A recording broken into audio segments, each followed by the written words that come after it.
오늘 이렇게 불안하니까 내일 증시도 다소 좀 기대보다는 우려가 큰 상황입니다. 어떤 변수들이 도사리고 있을지 내일장 미리 보기 대신증권 이경민 연구원과 함께 이야기 나누겠습니다. 안녕하세요. 네, 안녕하십니까. 일단은 내일장 보기에 앞서서 오늘 증시 출렁거림이 상당히 좀 크고 또 긴급진단과 같은 기사들이 좀 쏟아지고 있습니다. 연구원이 보시기에는 오늘 증시 하락 요인들 좀 간략하게 본다면은 어떻게 파악할 수 있을까요? 네, 일단 전일 밤 IFA 글로벌 경제 전망 하향 조정, 그리고 EIA에서의 유가 하락 전망, 그로 인한 미국 증시 보합권, 그러니까 장초반 상승폭을 대부분 반납한 데 이어서 국제 유가가 지금 장중 27달러 선까지 레벨 다운되는 모습을 보였다는 부분들이 시장에는 좀 부담 요인이 된 것 같습니다. 특히 코스피 같은 경우는 외국인 선물 매도가 1조 이상 출회되면서 수급적인 압박이 굉장히 강하지 않았나 판단을 하고 있습니다.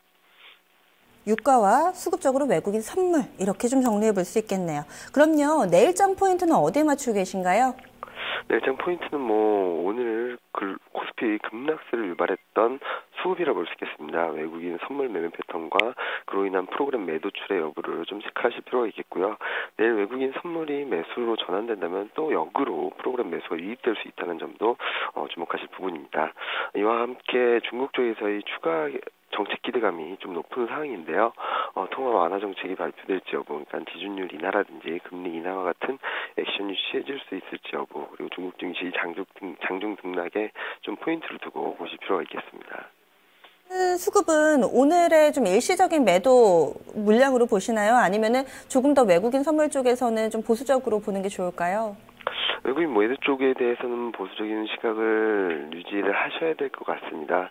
하지만 그렇다고 해서 지금 현재 시점에서 외국인 매도가 더 출회되고 코스피가 더 추가 급락을 하는 그런 흐름은 아닐 것으로 예상을 하고 있는데요. 일단 외국인 매도에 의한 수급적인 쏠림 현상으로 인한 코스피 1830선 터치는 일시적인 부분이 아닌가라는 생각을 하고 시간이 지나면서 좀 변화의 조짐이 나타나지 않을까. 그러니까 단기적인 급등락은 이어질 수 있겠지만 코스피가 1800선을 깨는 그런 흐름은 아닐 거다 전망을 하고 있습니다. 네, 그러면 해외 변수 짚어보겠습니다. 국제 유가도 계속해서 밀려 내려가는 모습인데요. 어떤 이슈들이 있을까요? 네, 오늘은 미국 경제 지표 중에서도 주택 지표 발표가 예정돼 있습니다. 건축 허가 건수는 전월보다는 좀 줄어들 것으로 예상되고 있고, 주택 착공 건수는 좀 올라가는, 전월보다는 개선되는 모습을 예상을 하고 있는데요. 여기서 주목할 부분은 미국 12월 CPI입니다. 예상치, 전월치 모두 0%인데 이게 마이너스 전환하게 된다면은 경기 불확실성이 더욱 커질 수 있어서 좀 주목해서 보실 필요가 있겠고요. 그리고 지금 장중 흐름을 보면은 국제 유가가 3달러 정도 더 추가 하락하면서 27.6달러까지 내려앉은 상황입니다. 추가적으로 급락하는지 여부, 그러니까 유가가 반등을 하는지 여부가 가장 중요한 키가 되지 않을까. 최근 글로벌 경기 불확실성과 유가 흐름이 맞물려서 투자 심리를 계속적으로 위축시키고 있기 때문에 이런 부분들을 좀 체크해서 보실 필요가 있겠습니다. 네, 그럼 내일장 다소 좀 보수적인 전략 그대로 가져가는 게 좋을까요? 어떻게 대응할까요? 1850선은 뒷밸류 구간으로 보고 있습니다. 작년 8월에 기록했던 12개월 포워드 PBR 수준을 하회한 수준이라고 볼 수 있겠는데요. 따라서 지금 현재 시점에서는 추격 매도, 또 추가 급락을 우려하기보다는 언제 매수 타이밍을 잡아갈지를 좀 관심을 가져보실 필요가 있겠습니다. 수급에 의한 쏠림 현상이 나타났고, 그리고 심리적으로 극도로 위축된 상황인 점을 감안해봐서 단기적인 급등락은 좀 반복될 수 있습니다. 하지만 1850선 이하에서는 뒷밸류 구간으로 납폭과대 대형주, 특히 IT, 금융, 건설업종 중심으로 분할 매수나 그런 전략으로 펼쳐나가시는 것이 필요하다고 생각을 합니다.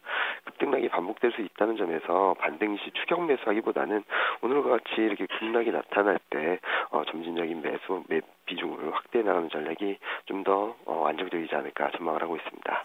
금융 쪽에서는 어떤 섹터 보세요? 오늘 증권 쪽 같은 경우 낙폭이 좀 크게 나와서 사실 우려도 있는 편이거든요. 네, 금융 쪽에서는 증권 그리고 은행 모두 낙폭 과대 업종으로 종목별로 좀 차이는 있지만 지금 워낙 코스피 대비 언더퍼폼을 하고 있고 그에 따른 가격 메리트가 있다는 측면을 감안해봤을 때 추가적인 급락보다는 반등 시도가 가능하지 않을까 전망을 하고 있습니다. 네, 말씀 고맙습니다. 네, 감사합니다. 계속해서 좀 확인해가면서 보수적인 대응 전략 펼치셔야겠습니다. 지금까지 집중 골든타임 1부였고요. 잠시 후 2부에서 뵙겠습니다.